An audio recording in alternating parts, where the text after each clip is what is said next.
Hello, in this video we will create a glossary within Google Docs.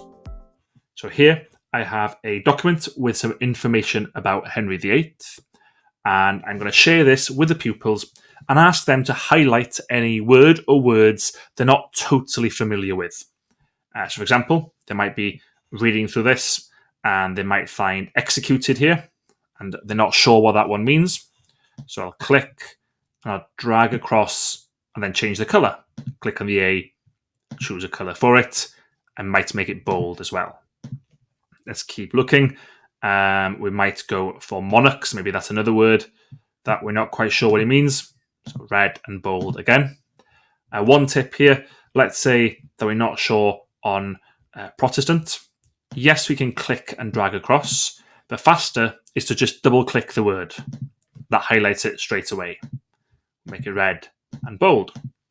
Once we've gone through and picked out all the words we're not 100% sure of the meaning, we're going to create a glossary down here. We might just quickly make that bold and underlined as well.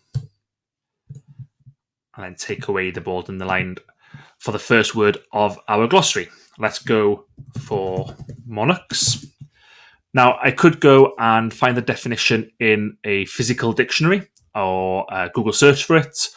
And similarly, I could use a thesaurus to get the synonyms, words that mean the same. However, much easier is to right-click on the word and click on define another word. So define monarchs here.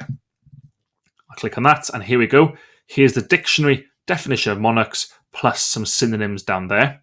So what I'm going to ask my pupils to do is to write down in their own words, not just a copy-paste, but in their own words, what is a monarch. So I can see it's a sovereign head of state, especially a king, queen, or emperor.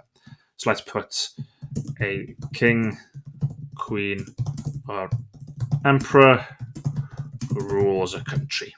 There we go.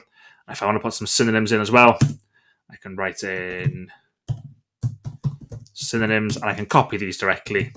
Sovereign, ruler, crown. 3 of them will do just fine. And then I can move on to the next word. I can right click on Protestant here and define. That comes up, so I can now go and add Protestant as my second word in the glossary and write that in my own words as well. I can keep going until my glossary is complete.